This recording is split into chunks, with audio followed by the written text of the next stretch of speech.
तीन तलाक के कानून को जिस जोरदार ढंग से प्रधानमंत्री नरेंद्र मोदी ने लागू कराया था, वैसा ही थाने चौकियों में पालन कराते तो नाबालिग वरीसा जैसी मुस्लिम समाज की बेटियां 7 माह के दूध में बच्चों को लेकर न्याय की तलाश में थाने चौकी से लेकर मुख्यमंत्री आवास तक भटक न रही होती। इस बेटी का कसूर बस इतना ही था कि सिर्फ प्रेमी के मिट्टी का तेल पी लेने के बाद वह डर गई और सहम गई कि कहीं वह आत्महत्या कर उसके और उसके परिवार को फंसा ना दे। देखिए ये पूरा मामला।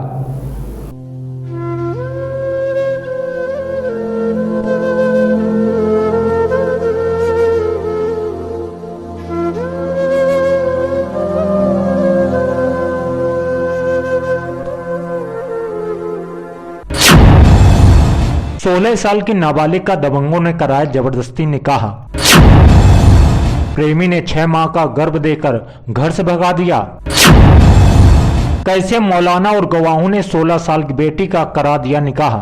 3 तलाक के कानून को जिस जोरदार ढंग से प्रधानमंत्री नरेंद्र मोदी ने लागू कराया था, वैसा ही थाने चौकियों में पालन कराते तो नाबालिग वरीसा जैसे मुस्लिम समाज की बेटियां 7 माह के दूध में बच्चों को लेकर न्याय की तलाश में थाने और चौकी से लेकर भटक नहीं रही होती। इस बेटी का कसूर बस इतना ही था कि सिर्फ प्रेमी के मिट्टी का तेल पी लेने के बाद वह डर और सहम गई कि कहीं वह आत्महत्या कर उसे फंसा न दे, इसलिए उसे बातचीत कर बरगलाने लगी।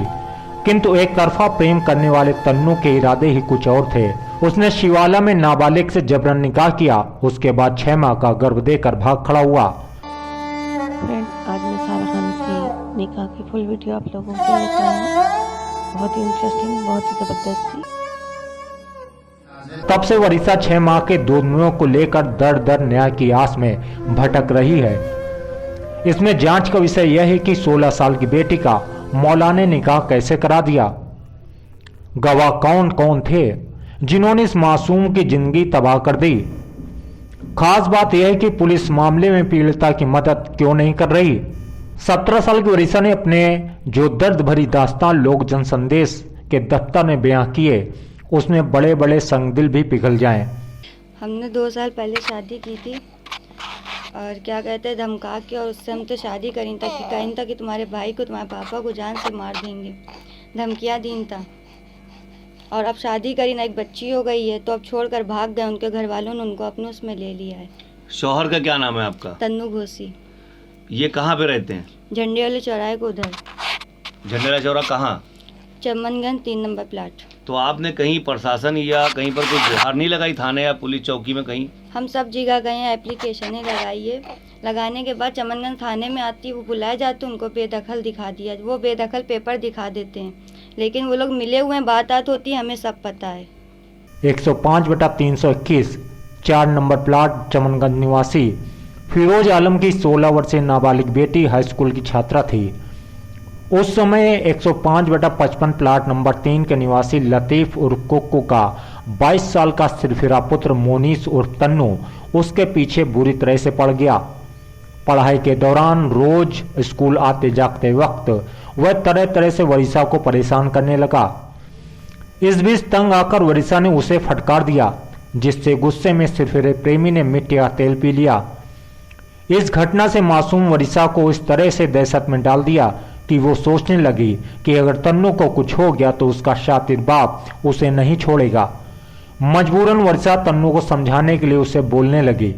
हम स्कूल जाते थे, मेरा पीछा करते थे और कहते थे कि शादी कर लो। कौन? तन्नू घोसी। अच्छा, ये कहाँ रहते हैं? चमनगंज तो 3 फिर क्या नंबर हुआ प्लाट। उसके बाद? और शादी कर लो, शादी कर लो, पीछा करते थे। तो मैंने कहा नहीं करेंगे। उसके बावजूद मुझे धमकी देने लगे कि तुम्हारे बाप को मार देंगे, तुम्हारे भाई को मार देंगे और तेजाब डाल देंगे, सब धमकियाँ देने लगे। तो मैंने घर पे बिना बताए इन्होंने, हम कॉलेज गई थी, पीछा करके हमको ले गए। इन्होंने हमसे निकाह कर लिया।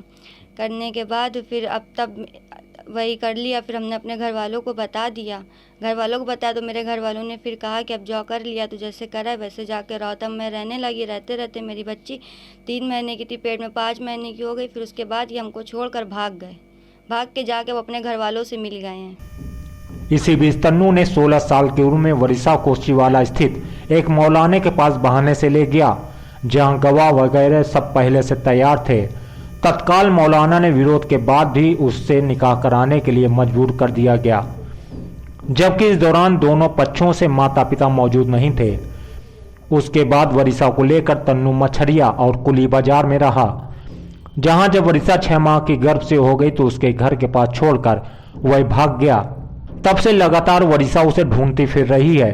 कुछ दिनों पहले उसे पता चले कि वह जाजमऊ में किसी पिंकी नाम की महिला के साथ रह रहा है, जहां उसे पकड़ा भी गया तो उसके पैरों तले से जमीन खिसक गई और वह मौका पाकर वहां से भी भाग निकला।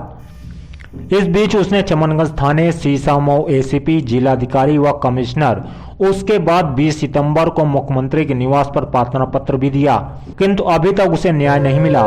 वह 6 माह के बच्चे को लेकर दर दर भटकने को मजबूर है, लेकिन उसे न्याय नहीं मिल रहा।